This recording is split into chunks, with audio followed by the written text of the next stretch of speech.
Well, this weekend, WWE Clash at the Castle is not going to draw 60,000 like it did back in Wales the first time around. In fact, right now, as of recording, they've sold about 11,000 out of 12,000 seats. So as of right now, it actually isn't sold out. In fact, most of the seats available for this weekend's Clash at the Castle are floor seats. We talked about this past, coming off of Backlash in France, a little backlash, if you will, in WWE terms. While they are hot, they are getting a little pushback when it comes to the prices that they've been charging for some of their foreign shows, which essentially is showing. Now, I'm not saying that the show won't be full and it won't look like a full show or anything of that nature, but the fact that as of recording, I can still get not just a good seat, but a second row, and I think even in one occasion last I looked, a front row seat, row one. Now, not maybe TV side or anything, but a row one seat for a pay-per-view that's happening in under 48 hours. I think that's just showing a little bit of pushback on this, but they will be 99.9% full no matter what. But just the idea that obviously, as of the fact that as of the time WWE is flying to Scotland, I can go to the box office and purchase a ticket is showing that maybe you got to come down a little bit on some of these premium tickets, and maybe they will before showtime to kind of fill those seats. But overall, the reason I think part of that is because it isn't, a WrestleMania card. Backlash wasn't. King and Queen of the Ring wasn't, which is fine. These are not expected to be. I think WWE is trying to take a little advantage of the foreign crowd by saying, hey, why don't you charge us, why don't you pay $500 essentially for a lower level ticket for a pay-per-view that, you would pay the same or less for WrestleMania, right? But I think overall a good card, and overall a card in which is really heavy on the people that are from those places, right? Because you got Piper Niven taking on Bayley, right? Who is a Scottish wrestler, right? You got Drew McIntyre, clearly, right, who is from Scotland as well. So those are your two main events. So let me quickly ask you, overall on this card, and don't forget, obviously, with UK ties, Alba Fire and Isla Dawn, who are both from Scotland, going on for the Tag Team Championships in this pay-per-view. Do we see any title changes at this pay-per-view in Scotland this weekend? Yes, we do, and I don't know if it's the one that we're going to agree on. I don't know if you have a title change in mind. I got Drew McIntyre winning this thing. I know a lot of people say CM Punk's going to get involved and cost him, but no, I think it's going to be him winning, and then that sets up CM Punk's storyline going forward. That's what I see. So here's what I see. I see M Punk. He's going to be there. I think he's going to get involved with Drew McIntyre. He's going to ruin the moment because reading between the tea leaves for me. Judgment Day is barred from ringside. They're barred from ringside. Yes. So they're barred. That tells me, okay, in Drew's head, he's like, all right, I got a fair fight here. But what he doesn't know is CM Punk is going to ruin his chances, and they're just going to get they're going to set this up for him, Drew and CM Punk at SummerSlam. I think that happens. Here's the title match that I think changes hands. I think Chad Gable's finally going over. I think he is. I think Chad Gable is finally going to go over. Because here's what I think is going to happen. I think Sami Zayn's going to lose this match. I think Chad Gable's going to have himself a nice run, and then eventually we're going to see Chad Gable and Otis have their issues pop off, because obviously that's brewing. I don't think at this point, you can't keep toying with the fans with Chad Gable winning or not winning. You got to put the strap on him at some point. And I think they put the strap on him. I think it's going to be a good match. I think what's going to happen is Otis is going to look like he's going to turn on Chad Gable, and Chad he slides out of the way. Otis does something to Sammy unintentionally, cost Sammy the match, and then Gable gets his hands raised with the title. Because I think the heel with Chad Gable right now, where he just berates his students, so to speak. I think it's been his best work overall. Obviously the in-ring has been fantastic from Chad from day one. But this is the best I've seen him from a character perspective. So he's putting everything together. I think he's on a roll right now. I don't know if you caught it, but anytime Otis and him get involved, the crowd's popping for it. So I think the iron's hot right now. Sami Zayn could take a loss and it's not going to hurt him. So for me, that's the match that I think is the most likely of the title matches that I see a title change What say you on that? Could you see? I What do you think? see What are your Chad thoughts on Gable that? not winning because I see that whole turmoil coming to a head at this event and setting up for Otis and Chad Gable down the line. So I see Sami Zayn retaining and finally Alpha Academy coming to an end fully, or at least I imagine Maxine goes too. But yeah, I feel Alpha Academy blows up this weekend, comes to an end at Clash at the Castle, and that starts setting up Otis and Chad Gable. He's not going to win the Intercontinental Championship.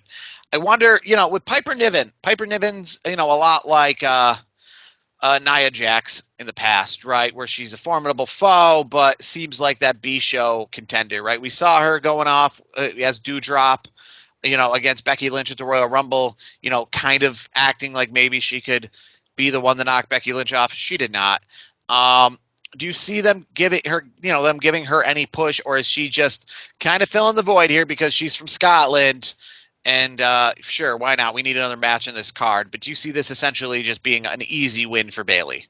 I do. I think it is. I think on all points you mentioned the Scottish ties. She's a formidable foe. Like all those, like she checks those boxes.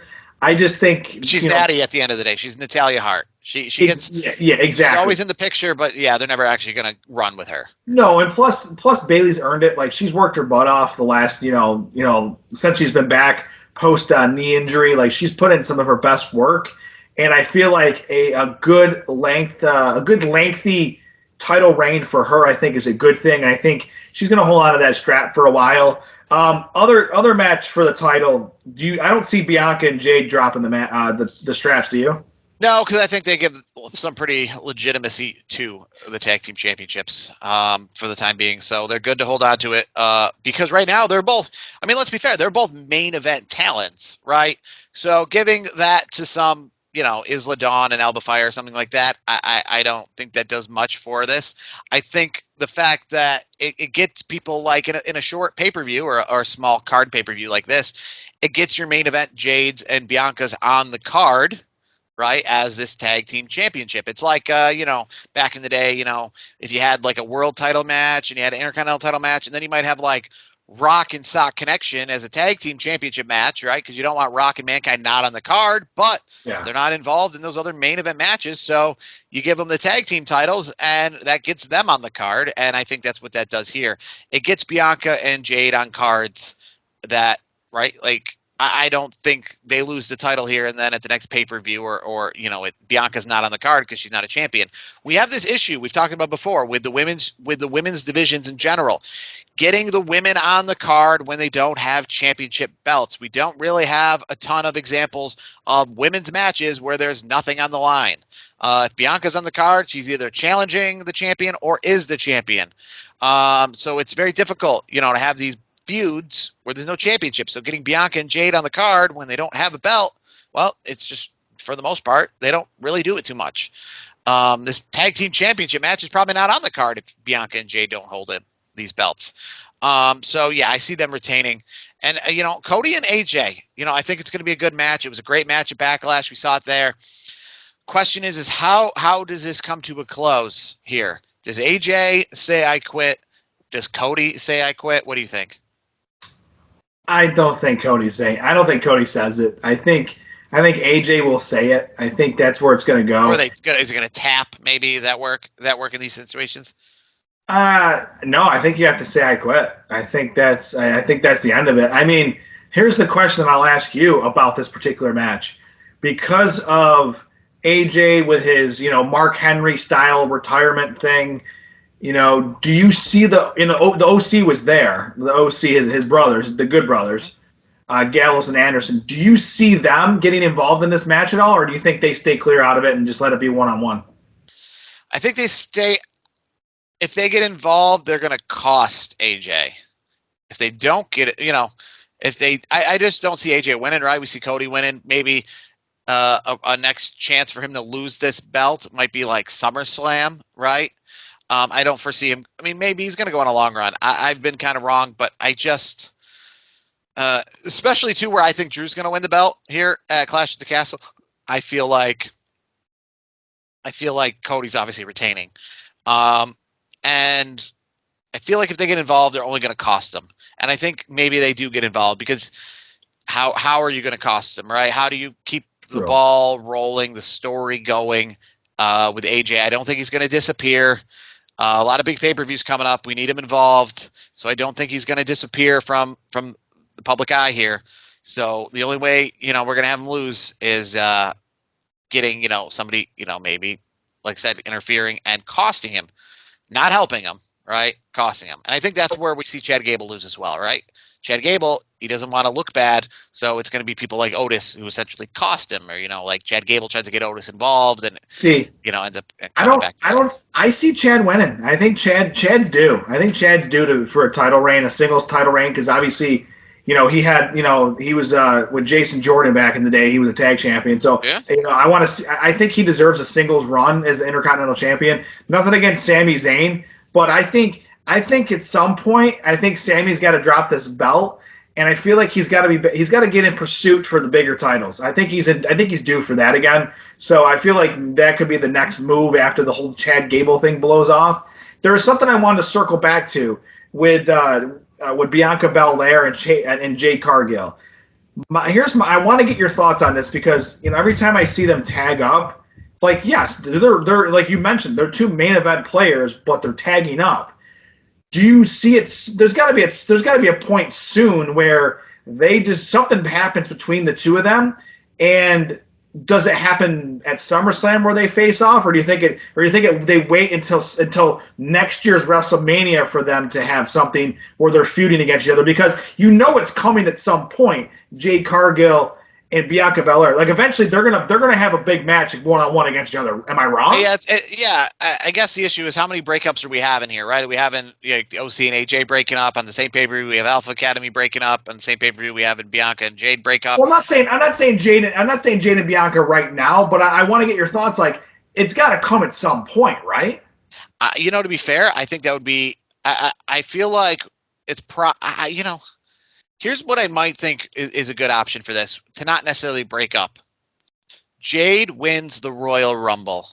They keep the tag team belts because, let's face it, even with 15 matches on a WrestleMania card, you don't need the women's tag belts on the line. And maybe Bianca wins a championship along the way, the main championship, and you have them face off as tag team champions, similar to what we saw at WrestleMania 23 with Shawn Michaels and John Cena. Tag team champions, but then opponents in the world title picture. And I think we've seen that before, but I think Undertaker and Stone Cold were tag team champions together when they faced off at SummerSlam 98. I might be wrong there. They were at one point that summer. I don't know if I think they lost it to Kane and Mankind, but tag team. So I think it being more of like a friendly, like we're tag team champions. Oh, and also there was Shawn Michaels and Stone Cold squared off at King of the Ring many years ago as tag team champions.